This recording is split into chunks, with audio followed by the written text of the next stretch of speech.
요즘 전세가 너무 비싸죠? 정부에서는 신혼부부만을 위한 전용 대출 상품을 신혼부부 전용 버팀목 전세 대출인데요. 정확히 소득이 딱 잡혀있지 않은 경우에도 대출을 받을 수 있는 건가요? 얼마 이상 벌어야 된다 이런 건 없습니다. 이 혜택을 많이 받아가나요? 사실 전 대알못이라 전세금의 80% 이내에서 수도권은 2억 원. 최대 1억 6천만 원까지 대출이 가능한 건가요? 예, 그걸 이제 반영한 제도라고. 쉽게 해야 돼요. 어려우면 안 됩니다. 대한민국 모두가 집 걱정 없이 사는 그날이 와라. 신혼부부 내 집 마련 프로젝트 당신의 하우스. 자, 오늘은 말이죠. 신혼집을 살 때 필요한 돈 시중보다 훨씬 더 저렴하게 살 수 있다고 합니다. 자, 주거 어벤져스가 여러분의 꿈을 이루어 드립니다. 오늘 말이죠. 신혼부부 모셨습니다. 안녕하세요. 반갑습니다. 자, 우리 또 어벤져스 모셨습니다. 안녕하세요.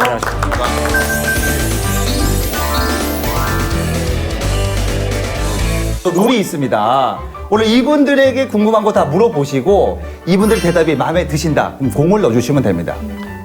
원하는 만큼. 네. 뭐 대답이 시원찮다 그러면 하나만 넣어주셔도 되고 별로다 그러면 넣지 않으셔도 됩니다. 근데 만족한다 그러면 공을 왕창 넣으셔도 되고. 오늘 뭐 냉정히 해주실 거죠? 오늘 국민 대표로 나온 만큼 네네. 네, 냉정한 시선에서 네네. 판단하도록 하겠습니다. 좋습니다. 예. 긴장하셔야 될 것 같습니다. 예. 엄청 긴장됩니다. 어떻게 준비되어 있으시죠? 네, 공이 부족하지 않나 싶습니다. 좋습니다. 자신감이 가득 차 있습니다. 좋습니다. 오늘 한번 멋지게 한번 해보도록 하겠습니다. 그러면은 오늘 신혼집 마련 이야기 지금부터 시작을 해보도록 하겠습니다.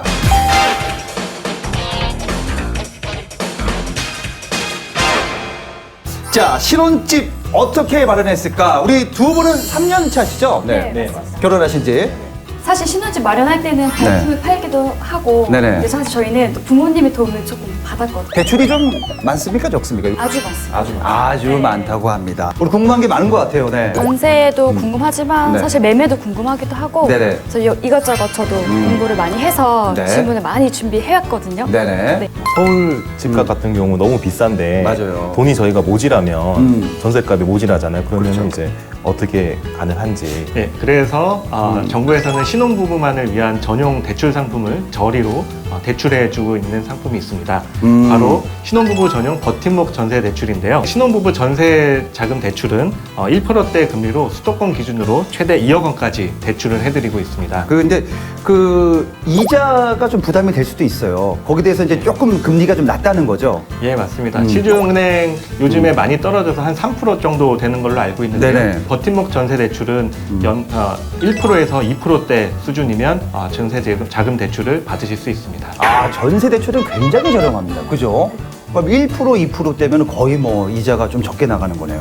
예, 맞습니다. 1억 기준으로 하면 10만 원 정도의 이자만 부담하시면 전세 자금 대출을 받으실 수 있습니다. 아, 이거 괜찮습니다.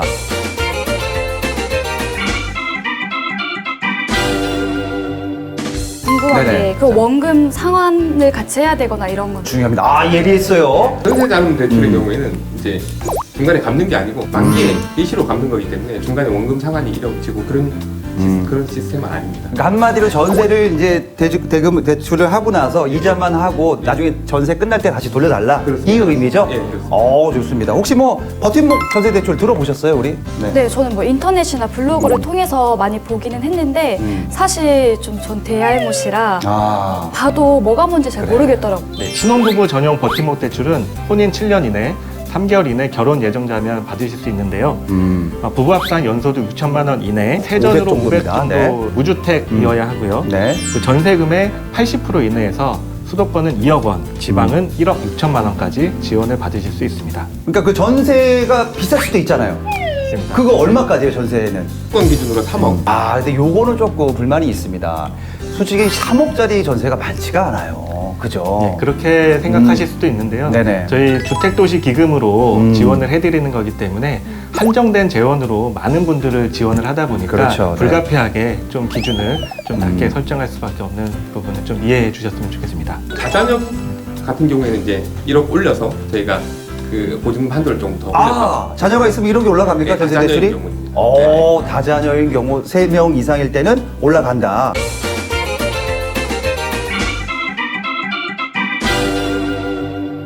무소득자나 아니면 뭐 프리랜서라서 정확히 소득이 딱 잡혀있지 않은 경우에도 대출을 받을 수 있는 건가요?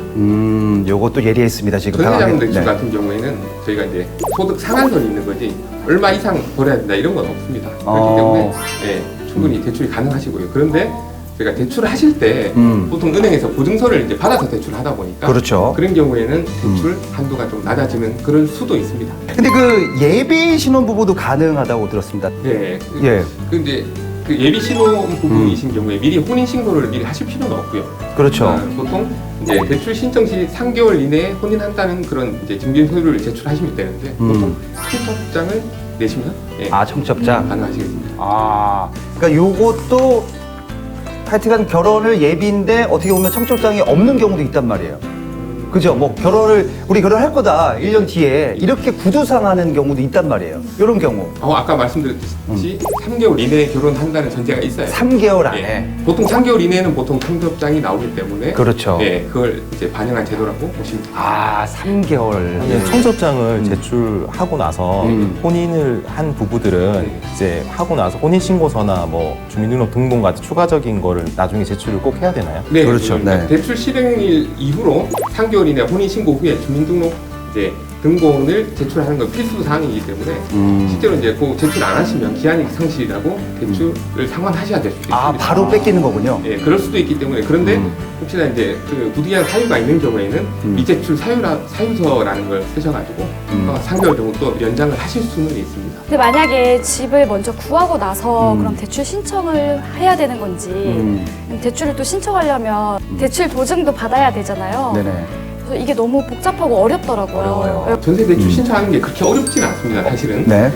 먼저 그 전세로 들어갈 주택이 정해지시면 은행에 대출 가능한지 이 집에 대해서 그다음에 이제 보증서 발급이 어떻게 가능한지 그다음에 대출 한도가 어떻게 되는지 이런 것들을 사전 상담을 받으실 수가 있습니다. 네, 그렇기 때문에 사전 상담을 받으신 다음에 그다음에 주택에 대해서 계약을 하고 그다음에 이제 은행에 가시면 어떤 서류를 준비해야 된다 이렇게 말씀하실 거거든요. 그 서류가 막 100개 아닙니까 아마? 엄청 복잡하잖아요. 예, 조금 어려우실 수 있는데 그렇기 때문에 이제 대출 받으시는 경우 미리 사전 상담을 받으시고 받고 그다음에, 나서? 네, 그다음에 또 대출 신청 시기도 좀 여유 있게 여유 있게? 잡으시는 게 맞을 것 같습니다. 대략 어느 정도 잡아야 될까요? 1개월 전 정도 그렇게 한 달 정도? 말씀드립니다. 넉넉하게 잡고 네. 해라. 네. 예. 급하게 하지 말고. 근데 이런 경우도 있어요. 혹시 전세 계약을 했어. 근데 이 제도를 뒤늦게 한 거야. 이때는 어떡합니까, 이거? 신청할 수 있어요, 이때? 예, 신청할 수가 있습니다. 가능합니다. 가능해요. 네. 전세를 이제 계약하고 이사를 하셨어도 보통 잔금 지급일 또는 전입일로부터 빠른 날로부터 3개월 이내에 해당이 되시면 전세 대출 신청을 하실 수가 있습니다. 보통 전입하고 나서 3개월 이내 이렇게 근데 만약에 전세 계약하고 그리고 입주 날짜까지 정해졌는데 대출 진행이 안 되는 거예요. 그럴 경우는 어떻게? 그런 경우도 맞아. 있을 수는 있습니다. 그래서 충분히 사전 상담을 하시는 게 필요하고요. 그래서 전세 주택이 구해진다 하면 이제 먼저 은행에 상담을 받으신 다음에 대출 가능 여부, 그다음에 대출 가능 금액도 확인을 하시고 계약을 하시는 게 맞다고 생각합니다. 부부 합산 그 소득이 6천만 원이죠. 그죠? 네, 맞습니다. 근데 6천만 원을 넘는 부부들도 솔직히 많아요, 솔직히.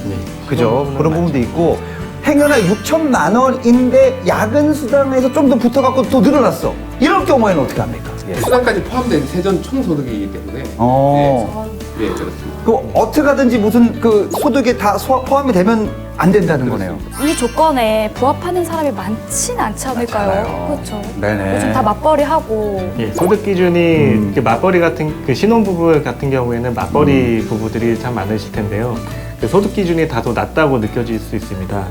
하지만 이제 아까도 말씀드렸듯이 주택도시기금이라는 한정된 재원으로 무주택 서민을 지원하는 제도이기 때문에 좀 불가피한 측면도 있습니다. 앞으로 여러 여건을 보아가면서 소득 기준 상향은 검토해 나가도록 하겠습니다. 그래서 만약에 뭐 결혼하기 전에 미리 학자금 대출을 받았던 게 남아 있다든지 있죠. 아니면 자동차를 구매하느라 대출을 받아서 신용 등급이 좋지 않을 경우에는 혹시 금리가 조금 더 올라가진 않을까요? 금리요 민감합니다. 네. 결론은 신용등급이 대출금리에 영향을 주진 않습니다. 시중은행에서는 대출금리가 3% 내외로 형성돼 있고 신용등급에 따라 대출 한도와 금리가 달라지지만 저희 주택기금에서 지원하는 정책금융상품은 신용등급에 따라 대출 금리가 달라지지 않습니다. 대출 가능 금액은 좀 변경될 수는 있습니다. 질문이 있는데 네. 이 혜택을 많이 받아가나요? 이 성공적인 정책이면 많이 이렇게 알고 가져가야 되는데 그 정부에서 정책했던 그 타겟들이 많이 이걸 혜택을 받아가는지 그 궁금합니다. 네네. 제가 알기로는 한 해에 26만 쌍이 신혼부부로 이제 그 결혼을 한다고 알고 있습니다. 통계청에서 이제 자료인데요. 네. 통계청 자료상 네. 예. 근데 그 중에 정부가 수립한 목표는 연간 8만 쌍의 신혼부부를 지원하는 것입니다.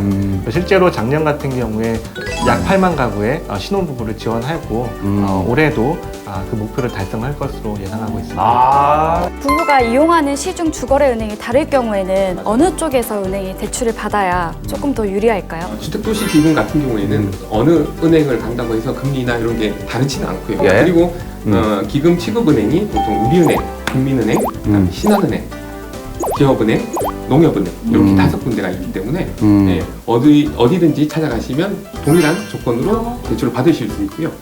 대신에 이제 농협 같은 경우에는 지역 농협은 안 돼요? 예, 농협은행으로 가셔야 됩니다. 또 궁금한 게 이런 경우가 있어요. 이제 그 많은 분들이 궁금해하는 건데 6년 차 신혼 6년 차예요. 전세 대출을 받았어요. 근데 이제 2년 뒤에는 8년 차가 되잖아요. 그러면 중간에 이거 7년이 넘었으니까 상환되는 이런 건 질문 많은데 이거 어떻게 합니까? 아니요, 그렇지 않습니다. 대출을 신규 신청할 때 그 기준으로 적용하기 때문에 기간 중에 8년이 넘었다 하시더라도 신혼부부 자격은 그대로 유지하는 것으로 예, 그렇게 대출이 되고 있습니다. 대출 신청을 할 때 7년까지 신혼부부라고 인정하기 때문에 신혼가구 조건이 맞는 7년 이내에 대출 신청하시면 대출 기간 동안은 계속 신혼부부 금리를 적용받으실 수가 있습니다. 그러면 살다가 2년 뒤에 네. 집주인이 보증금을 갑자기 올렸어요. 이럴 때는 더 대출을 받을 수 있습니까? 추가적으로? 네, 추가 대출도 가능합니다. 다만 추가 대출은 새로운 대출로 보기 때문에 보기 때문에 대출 자격을 충족하셔야 합니다. 아, 또 거기에 대한 대출 자격이? 예. 그럼 만약에 다시 그 대출을 신청할 때 그 전보다 연소득이 좀 올랐으면 맞아. 안 되는 거겠네요. 6천만 원이 넘으면. 기존 대출은 유지될 수 있지만 추가 대출은 기준 자격 조건에 벗어나면 추가 대출은 좀 어려울 수 있습니다. 아, 그런 단점이 있네요. 예. 그럼 또 혹시 만약에 이 혜택을 받아서 신혼 전세 대출을 받았는데 또 결별해서 또 재개발을 그렇죠. 만약에 재혼을 누가 했는데 그럴 경우에도 이 혜택을 다시 할 수 있는 한 번 더 할 수 있는 그렇죠. 재혼을 했을 때도 신혼부부 이 조건이 되냐? 네, 가능합니다. 지원은 다만 동일 배우자와 다시 재혼한 경우는 안 됩니다. 헤어졌다가 다시 마음에서 다시 만났어. 이거 안 된다는 겁니까? 아, 그러면 이거 어떻게 보면 좀 안 좋은 얘기지만 이 전세 대출을 받으려면 다른 분하고 재혼을 해야만 되는 거군요. 아, 이런 또 예. 우리 이수호님이 꿈꾸시는 건 아니죠, 그죠? 평생 사실 거잖아요. 예. 궁금했습니다. 요즘 신혼부부들이 주택을 구매하는 거를 원하잖아요. 그럴 경우에도 저희가 지원을 받을 수 있나요? 전세가 아니라 이번엔 매매입니다. 매매할 때 혜택. 바로 신혼부부 내 집 마련 디딤돈 대출을 통해서 가능한데요. 이런 경우는 어떻게 합니까? 바로 가입을 하시는 걸 권유드리겠습니다. 아유, 좋습니다. 예.